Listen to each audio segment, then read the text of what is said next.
Quelle joie d'être avec vous. Alors c'est une joie d'être en Suisse romande aussi. Je suis moi-même né à Bienne, Biel. Ich bin in Biel geboren. Et je suis en Suisse pour quelques jours. J'étais à Oron-la-Ville il y a 2 jours. Ça, c'est dans le canton de Vaud. Et après, je suis allé un peu dans le canton de Neuchâtel aussi. C'est là où j'ai grandi. Visiter ma mère, visiter ma grand-mère. Parce qu'il faut profiter de nos grands-parents, n'est-ce pas, quand ils sont là. Parce qu'elle a un bel âge. Et je me suis réjoui grandement de pouvoir passer du temps avec elle. Mais désormais, c'est l'heure de passer du temps ensemble. Et les chants, en tout cas, ont été choisis dans la direction dans laquelle j'aimerais aller ce matin. Alors, je me présente, je suis Philippe Boulanger. Et quand je vais, par exemple, au Congo, ils me posent la question, mais est-ce que Boulanger, c'est vraiment votre nom de famille? J'ai dit oui, c'est vraiment mon nom de famille. Mais vous savez qu'avec Dieu, il n'y a pas de hasard, n'est-ce pas? Les noms ont une signification particulière. Et ce matin, je suis venu vous servir le pain de vie.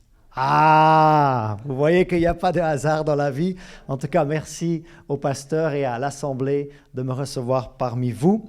Alors, j'aime toujours lire la parole de Dieu et après annoncer de quoi on va parler.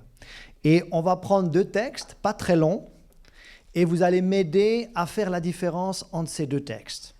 On va tout d'abord aller en Acte 16, Acte des Apôtres ou Acte du Saint-Esprit, Acte 16, verset 6. Et vous allez voir que ça ne va pas parler de Béthanie, mais de Bithynie. Ce n'est pas exactement la même chose. Mais on va lire d'abord Acte 16, verset 6. Et il y a quelque chose qui tourne dans mon cœur depuis plusieurs semaines, voire plusieurs mois maintenant.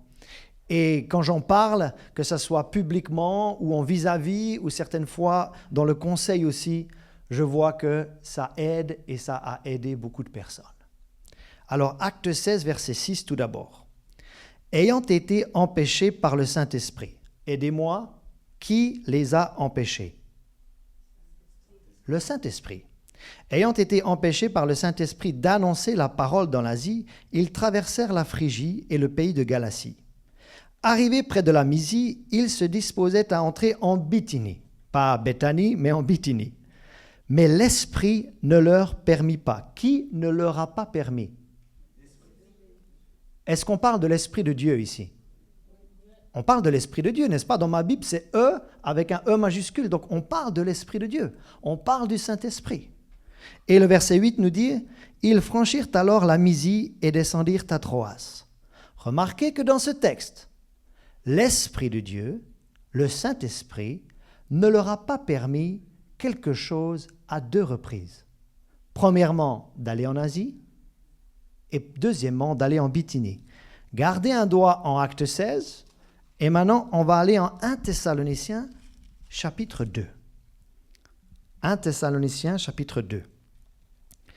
Et on va voir autre chose et vous allez aussi m'aider à faire la différence. Je suis en 1 Thessaloniciens chapitre 2, verset 18.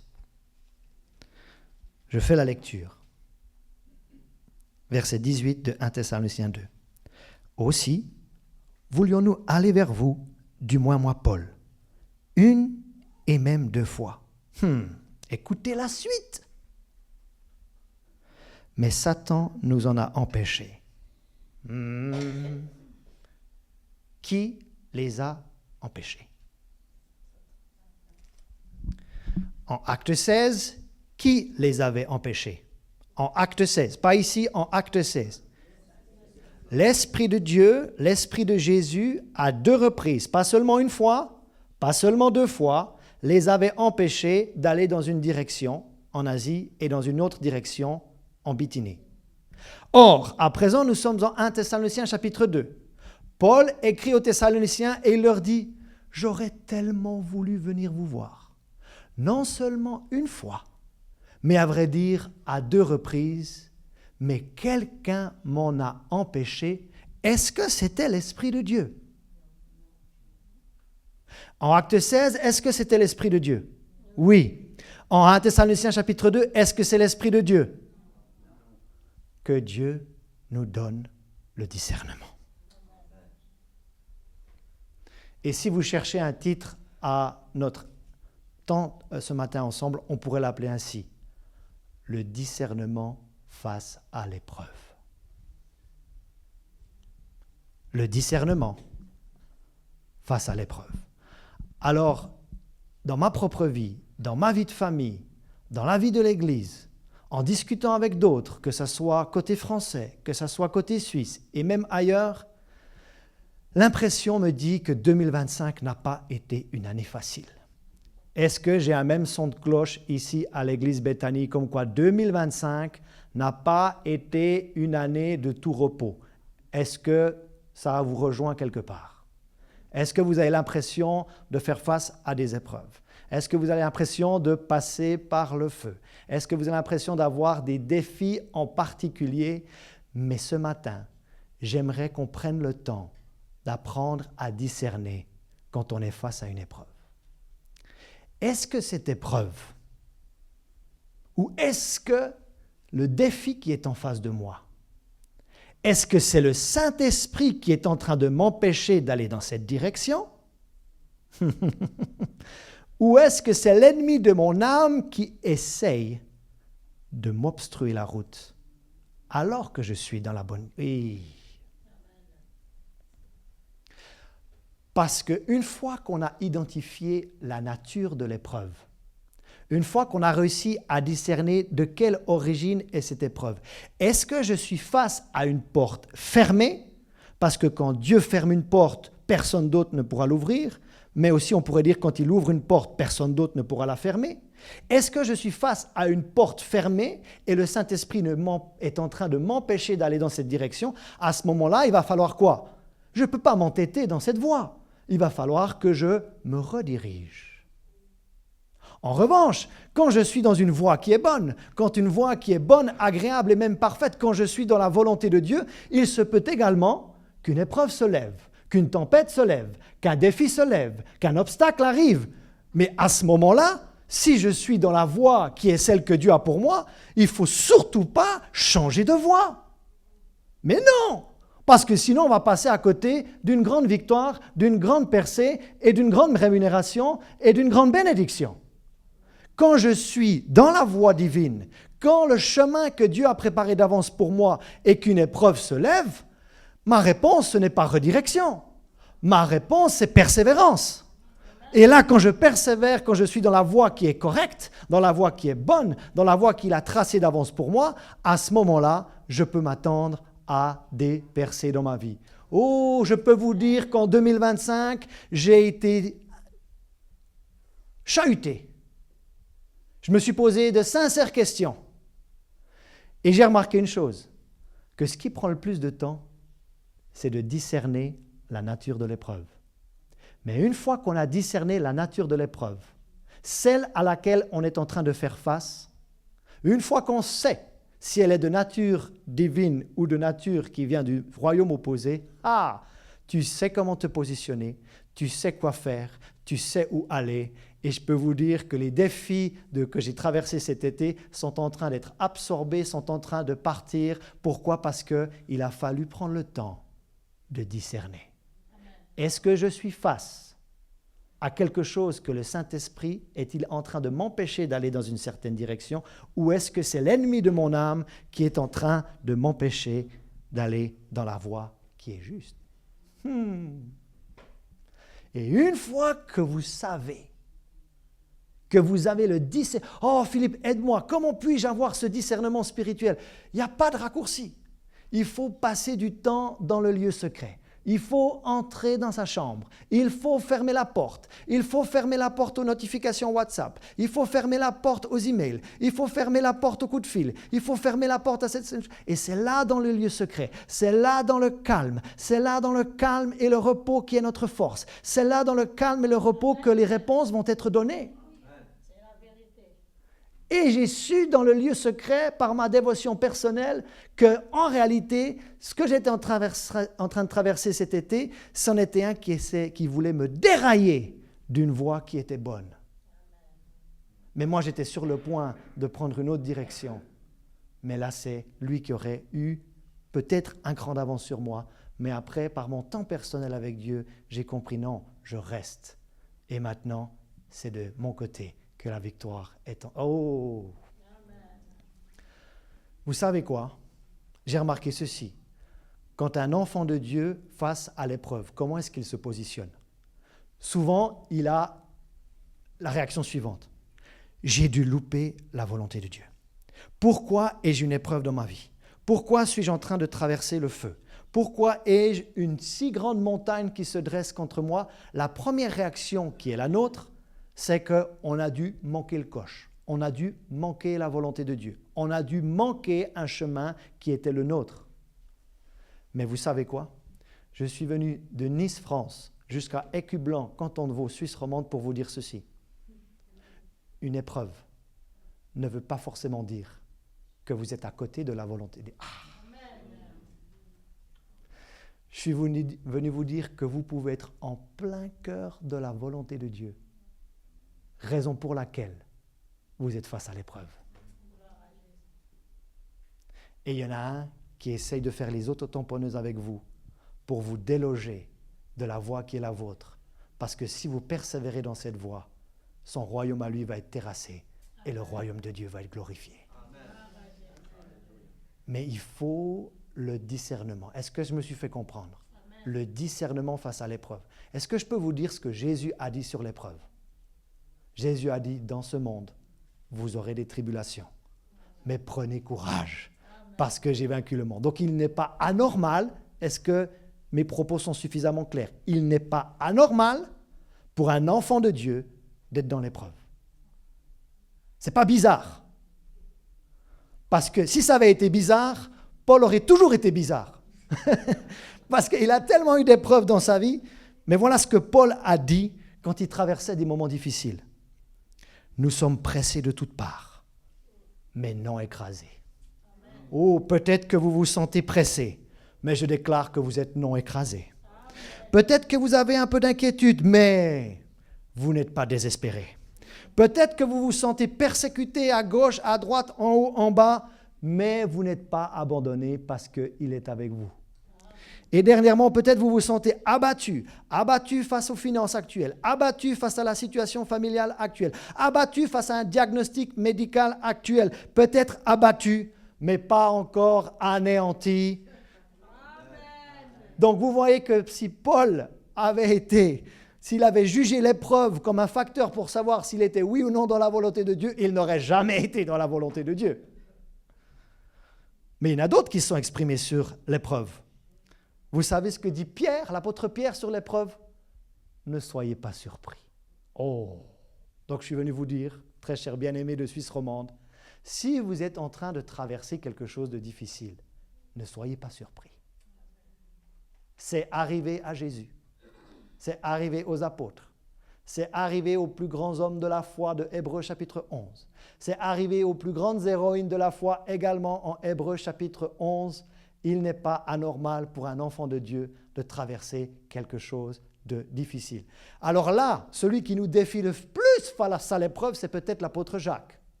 Parce qu'il nous dit carrément, regardez comme un sujet de joie complète. Ouf! Je dois dire que quand je suis dans le dur, l'apôtre Jacques, il me défie. Parce qu'il me dit, tu dois regarder comme un sujet de joie. Pas juste comme un sujet de joie, mais comme un sujet de joie complète. Et lui, il ne parle même pas de l'épreuve au singulier.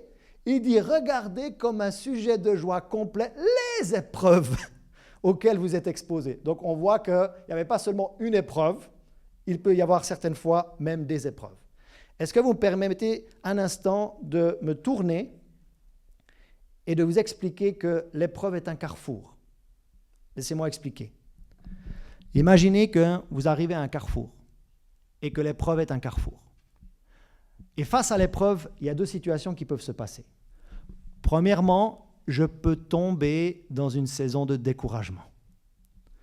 Et si je tombe dans la saison de découragement face à l'épreuve, après l'épreuve, il y a peut-être une crise. Après, j'aurai peut-être besoin de retrait, d'isolement. Mais la bonne nouvelle, c'est que le temps de restauration et de guérison arrivera également. Et je reviendrai. Et je peux vous dire, quand Dieu restaure, en me fiant à Job 42:10, il restaure au-delà de ce que Job avait perdu. Donc la restauration divine fait en sorte que nous revenons plus forts. Vous savez, le 6 juin 2020, j'aurais pu perdre la vie au port de Nice en raison d'un accident de vélo qui aurait pu être mortel. Le corps médical m'a dit, vous auriez pu sincèrement perdre la vie. Après, j'étais en période de convalescence. Pendant plusieurs mois, je n'avais pas le droit de conduire mon véhicule parce qu'il devait contrôler ma motricité, il devait contrôler ma réactivité face au trafic. Et quand je suis revenu, les bien-aimés de l'Église ont dit, pasteur, tu es revenu plus fort. Waouh! J'aurais pu perdre la vie un jour. Et après, certains ont dit, tu es revenu plus fort. Parce que quand Dieu restaure quelqu'un, il le restaure au-delà de la condition qui était la sienne auparavant. Mais ce n'est pas le seul scénario face à une épreuve. Face à une épreuve, on peut certaines fois, certes, tomber dans une saison de découragement. Mais quand on est dans une épreuve, et c'est cette épreuve-là que j'aimerais détailler aujourd'hui, quand je suis face à une épreuve, parce que je suis sincèrement dans la volonté de Dieu, et que je persévère dans cette voie, à ce moment-là, je peux m'attendre à des victoires, à des percées, à des réjouissances et à de belles choses qui sont en train d'arriver.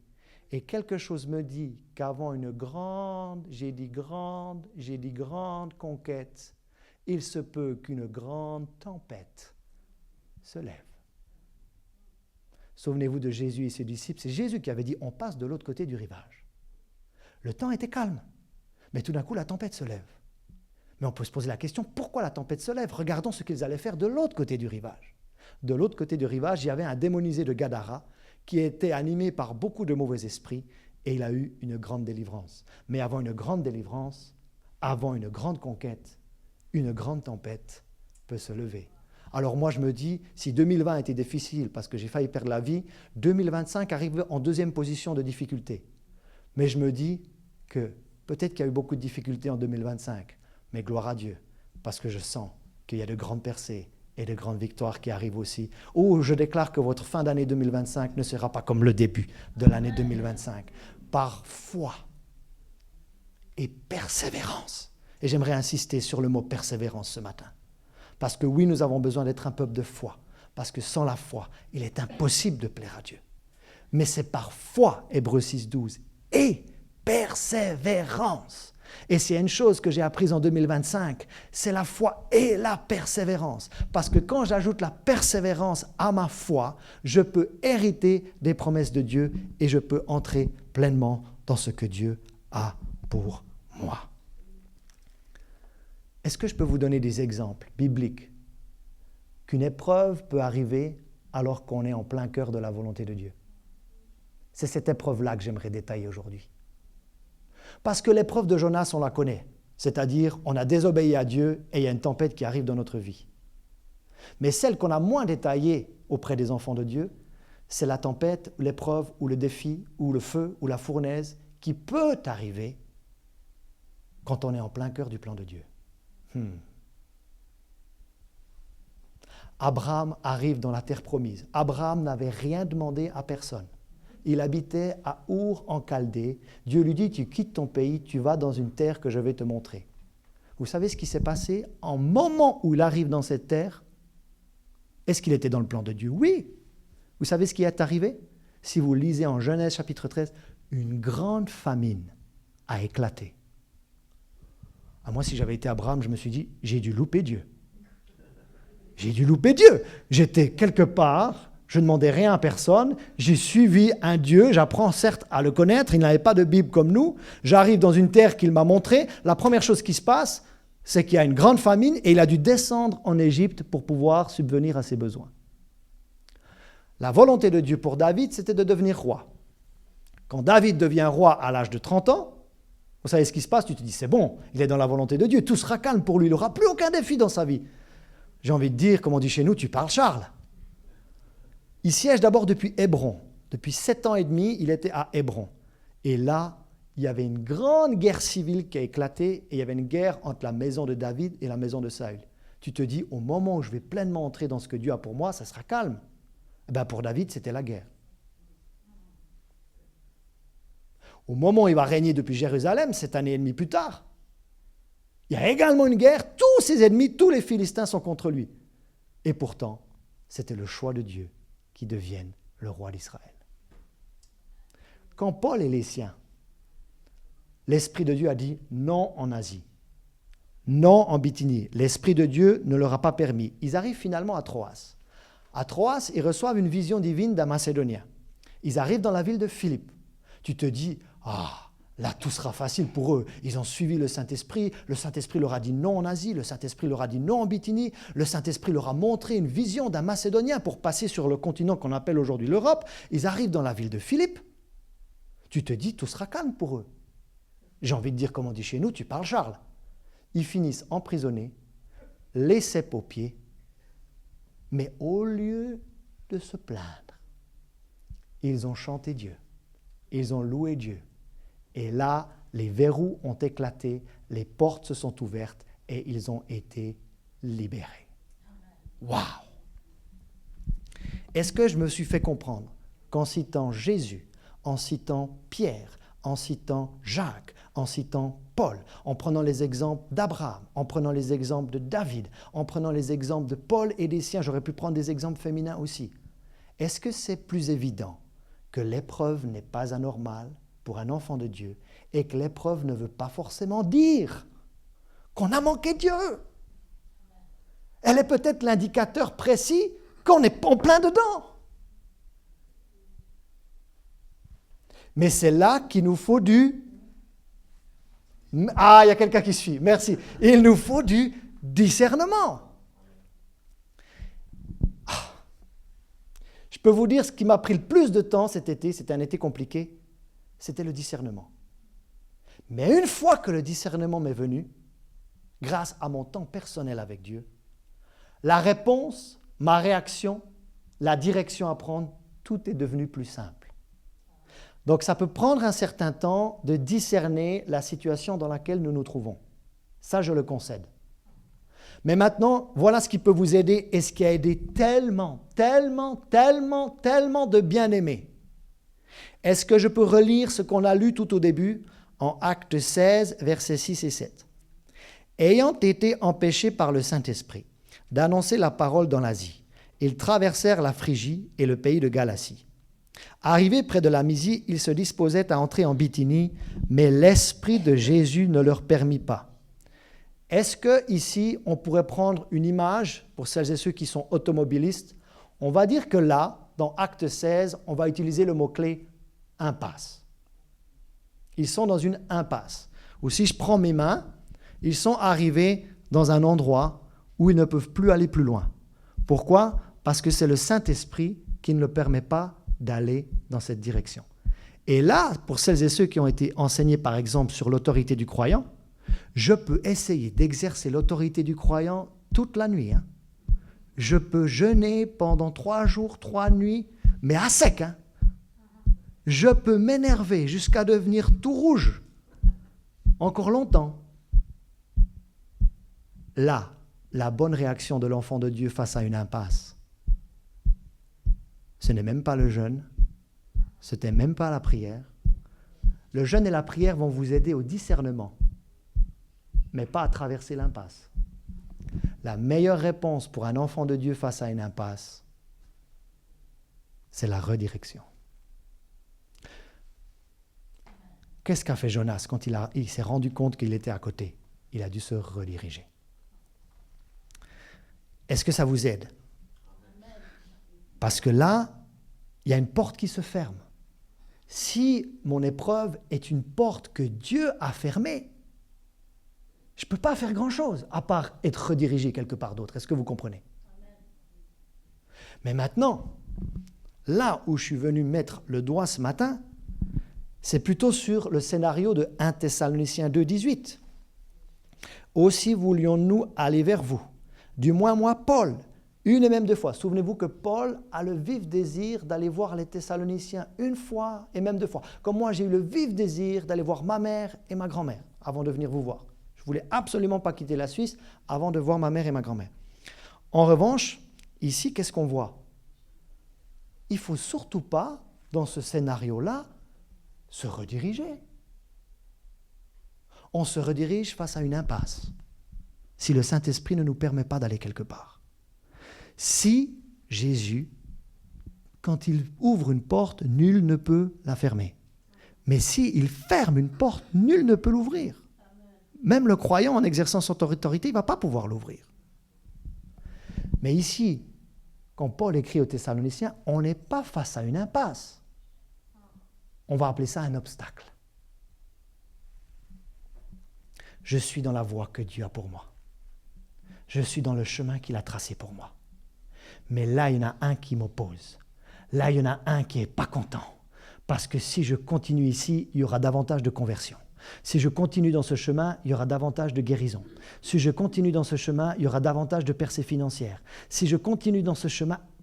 Et là, ce n'est pas une impasse, ce n'est un qui essaye de nous mettre des bâtons dans les roues. Et là, si je me redirige, est-ce que je me fais comprendre? Si dans ce scénario-là, je me redirige, je donne un point à l'ennemi. Parce que c'est ce qu'il voulait. Il voulait me déloger. Il voulait me faire dérailler.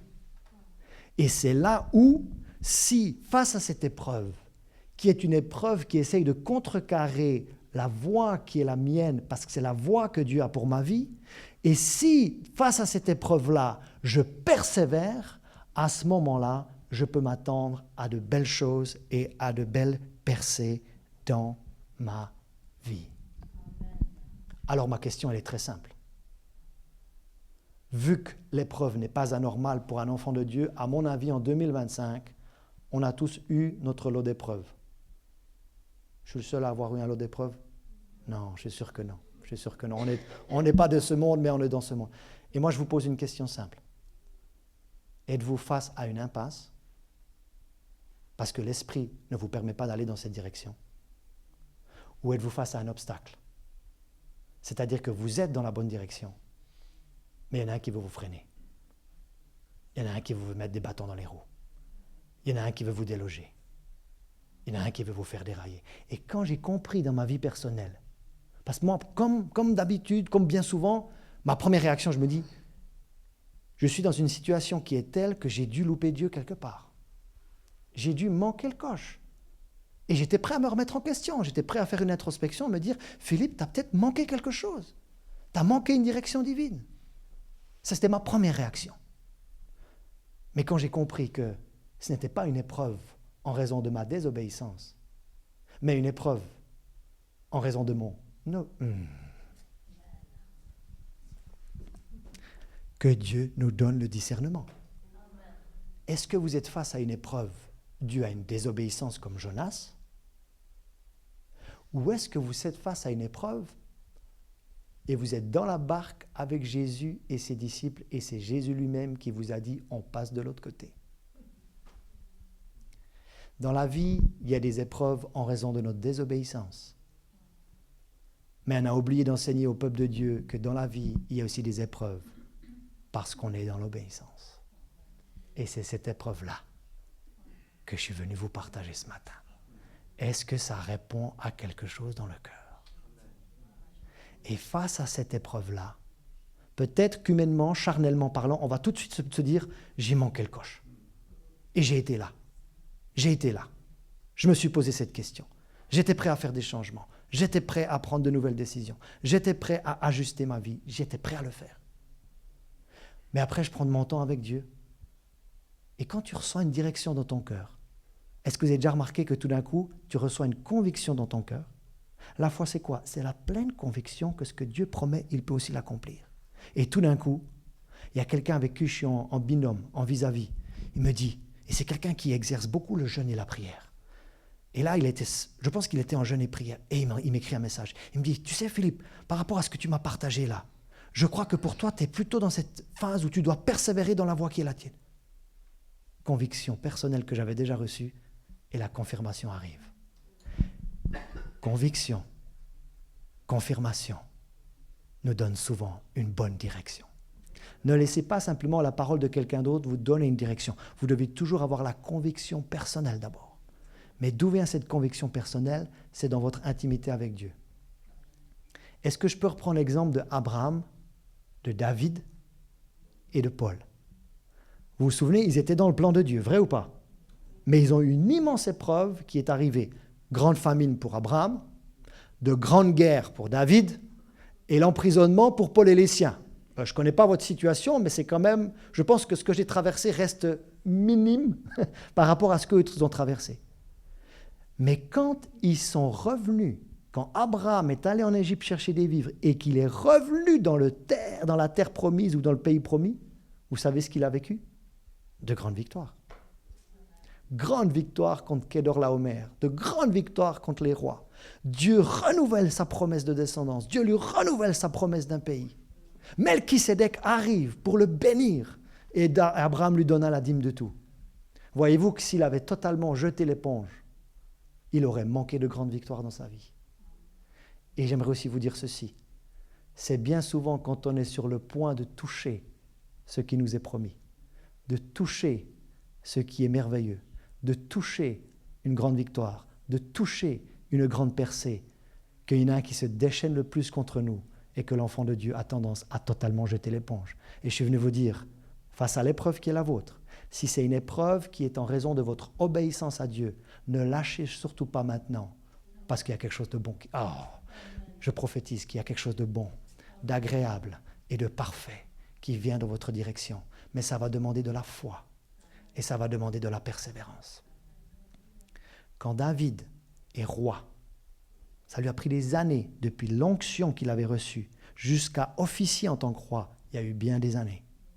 Tu te dis, au moment où il commence son règne, il sera pépère, il sera tranquille. Non, guerre civile entre la maison de David et la maison de Saül, grande guerre contre ses ennemis et les Philistins. Mais tu sais quoi?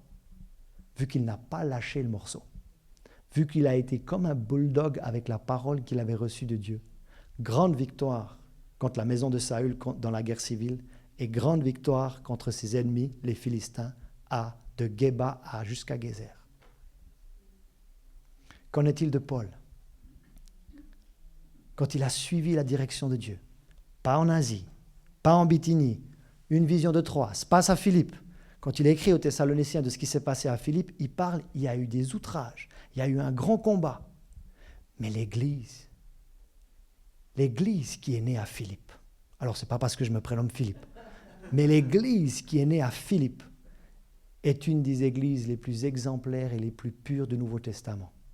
Mais si Paul avait jeté l'éponge en raison des combats et des outrages qu'il a reçus parce qu'il se dit « ça y est, j'ai encore manqué la volonté de Dieu, je me redirige ». Non, face à une épreuve qui vient contre nous parce qu'on est dans le plan de Dieu, il ne faut pas bouger. Il faut rester enraciné. Il faut rester planté. Il faut persévérer. Et le plus dur, ce n'est pas notre réponse, c'est le discernement. Tout d'un coup, il y a une sœur qui arrive. Pasteur, je pars en retraite. Je pars sur ce qu'on appelle les îles de l'Érins. Vous avez la ville de Cannes et vous avez 2 petites îles au large de Cannes qu'on appelle les îles de l'Érins. Et là, il y a carrément un monastère, il y a certaines personnes qui sont là, comme un clergé. Et elle dit, je pars sur les îles de l'Érins parce que je suis face à une situation qui dure depuis trop longtemps. Et le discernement, je t'avoue, je ne l'ai pas. Ou je ne l'ai plus. Et vu qu'on n'a pas le discernement, comment est-ce qu'on fait pour se positionner? Est-ce que je dois me rediriger ou est-ce que je dois persévérer? C'est une bonne question, non? Mais cette question, ou cette réponse, vous allez la voir dès le moment où vous avez reçu le discernement. Mais j'ai une bonne nouvelle pour vous. C'est qu'il y a une magnifique prière que vous pouvez prier. Vous pouvez la prier tous les jours. Vous savez qu'en tant que pasteur, on rêve un petit peu d'être médecin des fois. Ah bon? Parce que le médecin, quand il donne une ordonnance, le patient, il suit bien l'ordonnance. Il suit la prescription à la lettre. 3 fois par jour, matin, midi, soir, je prends le cachet que le médecin m'a recommandé. Mais après, quand le pasteur il dit, vous faites cette prière 1 fois par jour, pendant 1 semaine, ah oui, parle toujours, on verra ce que tu as à dire le dimanche prochain. Mais regardez cette magnifique prière qui va vous aider. On parle du discernement face à l'épreuve. Est-ce qu'on peut prendre, pour gentiment terminer, Philippiens chapitre 1. Est-ce que mes propos ont du sens? Est-ce que ça rejoint une situation qui est la vôtre? En tout cas, moi j'ai été là cette année. Beaucoup d'autres ont été dans des situations pas faciles. Et il nous faut maintenant, et les jeunes chrétiens, les jeunes croyants, tu vois, tu les vois donner leur vie à Christ, tu les vois cheminer vers le baptême, puis après ils viennent te voir et disent, pasteur, pourquoi j'ai beaucoup plus de défis depuis que je suis devenu enfant de Dieu qu'avant? Ça peut arriver. Ça peut arriver parce qu'on est en train de déranger quelqu'un dans l'histoire. On est en train de glorifier Dieu dans l'histoire. On est en train de toucher d'autres précieuses âmes. Et c'est pour ça qu'il peut y avoir des saisons de turbulence. Et avant de lire Philippiens 1,9, laissez-moi vous encourager et vous dire que dans la volonté de Dieu, il y a plusieurs niveaux. Est-ce que vous savez que la volonté de Dieu, elle est bonne? Romains 12,2, elle est agréable et elle est parfaite. Être dans la bonne volonté de Dieu, c'est déjà merveilleux. On va dire qu'on est enfant de Dieu, on est destiné à la vie éternelle, on a reçu la vie éternelle, le pardon de nos péchés, la réconciliation avec Dieu. On essaye de vaincre le péché dans notre vie. Ça, c'est déjà une merveilleuse, bonne volonté de Dieu. Mais est-ce que vous savez que vous pouvez passer de bonne à agréable? Ça, c'est encore un niveau de volonté de Dieu supérieur. Mais est-ce que vous savez que vous pouvez passer de agréable à parfaite? Et j'ai remarqué ceci. Et voilà le discernement que Dieu m'a donné dans ma situation de l'été 2025. Je suis en train de passer de l'agréable volonté de Dieu à la parfaite volonté de Dieu. Mais quand tu passes d'une volonté de Dieu à l'autre, bien souvent, il peut y avoir des saisons de turbulence. Vous avez déjà remarqué que quand on passe d'une saison à l'autre, là on passe de l'été à l'automne, l'automne est désormais bien entamé, ça devient plus turbulent. Peut-être plus de vent. Moi j'aime les sports de vent. J'aime la planche à voile, par exemple. Mais les saisons préférées pour le vent, c'est le printemps et l'automne, ce qu'on appelle les équinoxes. Pourquoi? Parce qu'il y a plus de vent, c'est plus chahuté. Pourquoi? Parce qu'on est entre deux saisons. On est entre l'été et on est entre l'hiver. Et entre deux saisons, entre deux niveaux de volonté de Dieu, il peut y avoir des turbulences. Donc, si c'est turbulent dans votre vie, c'est peut-être parce que vous êtes en train de rentrer davantage. Et c'est quand même une bonne nouvelle. Donc, ça va dépendre de la façon dont vous percevez maintenant l'épreuve et que Dieu vous donne cette perception, que Dieu vous donne cette faculté spirituelle de se dire comment dois-je me positionner face à cette épreuve? Est-ce qu'elle est due à ma désobéissance ou est-ce qu'elle est due à mon obéissance? Je peux même vous parler encore, est-ce qu'elle est due à la désobéissance de quelqu'un d'autre? Ça, c'est aussi possible. Mais je ne peux jamais sortir d'une tempête ou d'une épreuve de la même façon. Si j'ai une tempête style Jonas, de désobéissance personnelle, je vais passer par la repentance, vrai ou pas? Si je suis dans une tempête liée à mon obéissance, là, j'ai besoin de persévérer et d'exercer l'autorité du croyant. Mais si je suis dans une tempête en raison de la désobéissance de quelqu'un d'autre, moi j'aurais pu perdre, certes, la vie tout seul une fois parce que j'ai fait un accident de vélo tout seul, mais à 2 autres reprises, alors que je n'étais pas encore enfant de Dieu, j'aurais pu perdre la vie dans 2 accidents de voiture respectifs. Mais je n'étais jamais le conducteur dans les 2 cas. Je me suis retrouvé dans un accident quasi mortel en raison de la désobéissance de quelqu'un d'autre. Et là, qu'est-ce qu'on fait quand on est dans une tempête en raison de la désobéissance de quelqu'un d'autre? Vous êtes prêts? Le pardon.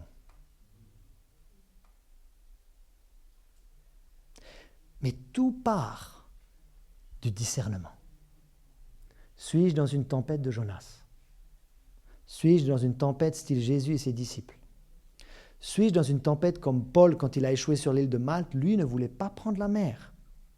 Les matelots ont dit, tais-toi Paul, toi tu fabriques des tentes, tu prêches l'évangile, tu connais rien à la mer. Nous on est des professionnels de la mer, on prend la mer. Mais lui il avait vu quelque chose, il avait une acuité spirituelle. Et ce que je vais vous montrer ici dans cette prière, c'est que votre acuité spirituelle, ou plutôt votre acuité ici, pas seulement de voir avec les yeux, mais de voir avec le cœur, de discerner avec le cœur, d'avoir une perception spirituelle face à l'épreuve qui est la vôtre avec le cœur. Écoutez, cette prière, c'est une merveille. Philippiens 1,9.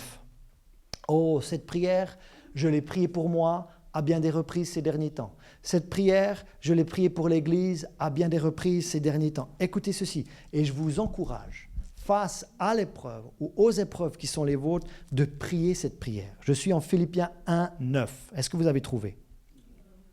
Paul prie pour les Philippiens. Et ce que je demande dans mes prières, c'est que votre amour augmente de plus en plus. Ah là, on fait déjà une pause. Quand est-ce que vous avez prié pour que votre amour augmente de plus en plus la dernière fois? Imaginez un instant que mon amour augmente de plus en plus pour mon épouse, que mon amour augmente de plus en plus pour mes enfants, que mon amour augmente de plus en plus pour l'Assemblée, que mon amour augmente de plus en plus pour celles et ceux qui ne sont pas encore dans la foi, que mon amour augmente de plus en plus pour les malades. Ouh, vous imaginez l'impact de cette prière? Mais là, ce que j'aimerais vous montrer, c'est que plus l'amour d'une personne augmente, est-ce que vous êtes conscient que l'amour peut augmenter et descendre? Et que Dieu est amour, et que plus l'amour d'une personne augmente, vous savez ce qui va accompagner cet amour? Verset 10. Que votre amour augmente de plus en plus en connaissance et en pleine intelligence pour le... Ah, vous suivez bien. Applaudissez-vous, vous suivez vraiment bien. Applaudissez-vous un instant. Pour le discernement des choses les meilleures, afin que vous soyez purs et irréprochables pour le jour de Christ, remplis du fruit de justice qui est par Jésus-Christ à la gloire et à la louange de Dieu. Ce que j'aimerais vous montrer, regardez ma main ici. Quand l'amour d'une personne augmente, son discernement des choses les meilleures augmente.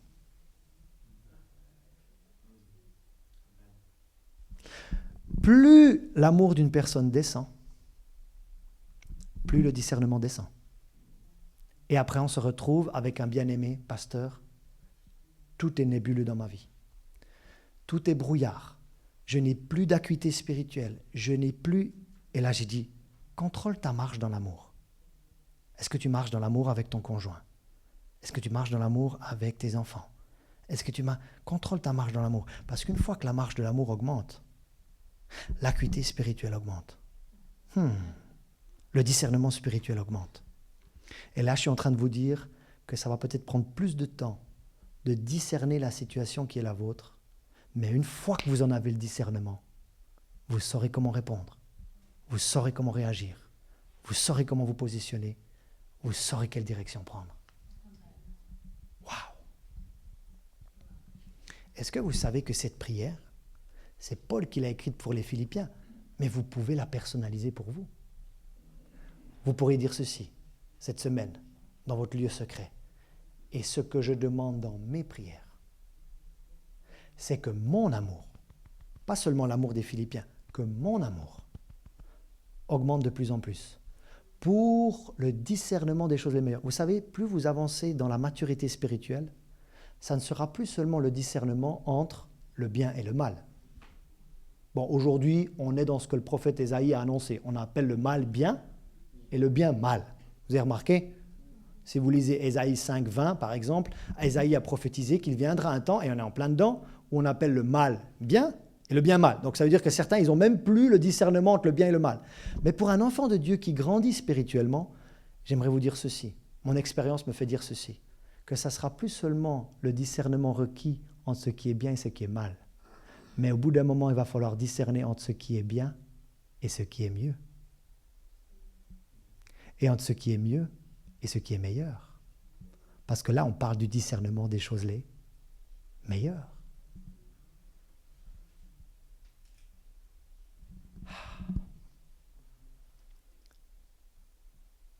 Mais j'ai encore une bonne nouvelle à vous dire.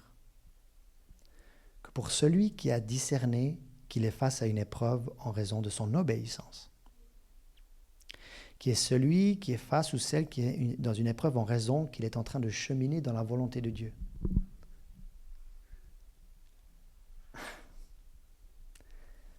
Il y a aussi une force qui vient sur vous. Dans la grâce de Dieu, il y a plusieurs aspects.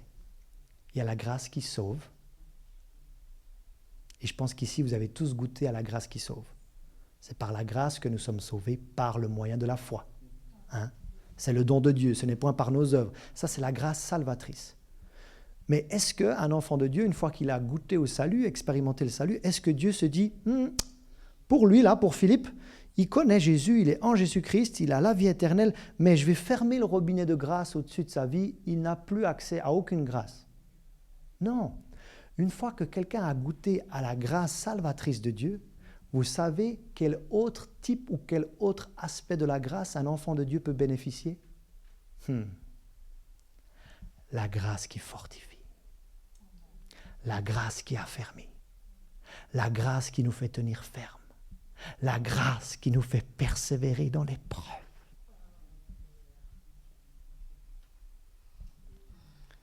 J'ai 2 choses à vous proposer. Premièrement, est-ce qu'on pourrait prier Philippiens 1, 9, 10, 11 tous ensemble? Mais au lieu de dire vous, on va dire nous. C'est-à-dire que notre amour, et on va en le faire, est-ce que vous me donnez la permission qu'on le fasse à l'échelle de l'Assemblée pour l'Église Béthanie, que l'amour de l'Église ici présente et rassemblée, que notre amour, et moi je vais me mettre dedans parce que je suis aussi racheté par le précieux sang de Jésus, que notre amour augmente de plus en plus, que notre discernement des choses les meilleures augmente. Et ça, on va le faire ensemble. Ensuite, celles et ceux qui sont vraiment en train de traverser quelque chose de difficile, ou peut-être vous êtes physiquement un petit peu en panne, eh bien j'ai envie de prier pour vous personnellement et de libérer cette grâce qui fortifie sur votre vie. La bonne nouvelle, c'est qu'on n'a pas besoin de supplier Dieu pour qu'il nous donne cette grâce, il l'a déjà donnée. Donc vu qu'elle a déjà été libérée dans les cieux, on peut la libérer sur la terre. Et moi, je vais simplement être le canal par lequel cette grâce va être libérée dans votre vie. C'est une grâce pour tenir ferme. C'est une grâce pour être affermi dans l'épreuve. C'est une grâce pour persévérer. Et pourquoi? Parce que c'est par foi et persévérance qu'on hérite des promesses de Dieu. Alors pour la prière de Philippiens 1, je vous invite à vous lever. Levez-vous quelques instants. Et on va faire... Alors moi, je lis à partir de Louis II, Philippiens 1, 9. Mais on va mettre chaque fois « nous » au lieu de « je ». Et on va mettre à chaque fois « nous » au lieu de « ou notre » au lieu de « votre ». OK? Philippiens 1, 9. On peut simplement suivre le rythme que je donne ici. Et ce que nous demandons dans nos prières, c'est que notre amour augmente de plus en plus, en connaissance et en pleine intelligence, pour le discernement des choses les meilleures, afin que nous soyons purs et irréprochables pour le jour de Christ, remplis du fruit de justice, qui est par Jésus-Christ à la gloire et à la louange de Dieu. Et maintenant, restez debout un instant et allez en Romains 5. Et on va voir que par notre foi, nous pouvons accéder à une grâce qui nous fortifie, à une grâce qui nous rend plus forts, à une grâce qui peut nous rendre affermis. Mais j'aimerais d'abord vous montrer la base biblique et après celles et ceux qui se disent « Philippe, est-ce que tu peux t'accorder avec moi pour que cette grâce soit maintenant déversée dans ma vie ?» Et vu qu'on s'accorde toujours en lien avec la volonté de Dieu, je sais que c'est la volonté de Dieu pour votre vie, que vous soyez fortifiés par cette grâce. Et après je dis, je m'accorde avec vous pour que vous soyez fortifiés. Donc ça c'est pour la prière individuelle, mais je vous donne d'abord la base biblique de cette grâce qui nous rend forts. Étant donc justifiés par la foi, là je suis en Romains 5, 1, nous avons la paix avec Dieu par notre Seigneur Jésus-Christ. Donc vous voyez ici, ça c'est quelqu'un, quand une âme se donne à Dieu, elle a la réconciliation avec Dieu, elle est justifiée par la foi, pas par ses œuvres, et elle a la paix avec Dieu par la médiation parfaite de Jésus-Christ. Regardez le verset 2. À nous, ou à qui nous, devons d'avoir eu par la foi, accès à cette grâce. Regardez que la foi nous permet d'accéder à la grâce. Je vous le dis comme ceci. Regardez ma main. Si cette main est la main de la foi, cette main est la main de la grâce. Si cette main est la main de l'être humain, cette main est la main de Dieu. La grâce est la main de Dieu, la foi est la main de l'être humain, et la foi nous permet d'accéder à ce que la grâce de Dieu a pourvu. Donc vous savez que la grâce de Dieu a déjà pourvu votre salut, raison pour laquelle vous avez été justifié par la foi. Mais maintenant, pour celui qui est enfant de Dieu, comme vous et moi, le robinet de la grâce ne se ferme pas. Il y a un autre aspect de la grâce que l'enfant de Dieu peut avoir dans son escarcelle, et on le voit au verset 2. de Romains 5, à qui nous devons d'avoir eu par la foi accès à cette grâce. Qu'est-ce que cette grâce va faire pour nous? Dans laquelle nous demeurons. Oh, je sens que quelqu'un dans cette église Bethany a besoin de demeurer ferme face à l'épreuve qui est la sienne. Et en demeurant ferme dans l'épreuve qui est la sienne, il va pouvoir voir de grandes victoires comme Abraham en a vu, comme David en a vu, comme Paul et les siens ont vu. Alors si vous avez besoin de cette grâce pour être affermi, de cette grâce pour être fortifié, je me ferai un plaisir de prier pour vous, mais il va falloir faire un pas de foi. Ça veut dire si vous voulez bien avancer jusqu'à moi, et je me fais un plaisir de prier pour celles et ceux qui ont besoin de cette grâce. Cette grâce qui fortifie, cette grâce qui affermit, cette grâce qui nous rend jusqu'à avoir une foi inébranlable. Remarquez qu'on n'est pas censé nous fortifier seulement par notre propre force. Parce que Éphésiens 6,10 nous dit « Fortifiez-vous dans le Seigneur par sa force à lui toute puissante ». Qui a besoin de... Moi j'ai besoin... Alors je ne sais pas vous, mais moi en 2025 là, ça fait bientôt 10 mois que je suis dans 2025. Si je n'avais pas eu sa force qui vient d'en haut, ben je serais peut-être une crêpe aujourd'hui. Alors si je peux vous aider à recevoir cette grâce qui vient d'en haut, j'en serai honoré et privilégié. Est-ce qu'on peut peut-être avoir un peu de piano pour celles et ceux qui reçoivent la prière? Pas, non? Ok, c'est pas grave. Ou, je ne sais pas qui c'est qui joue. Ah, il y a Gern. Ok, est-ce qu'on peut l'applaudir parce qu'il va jouer quelqu'un?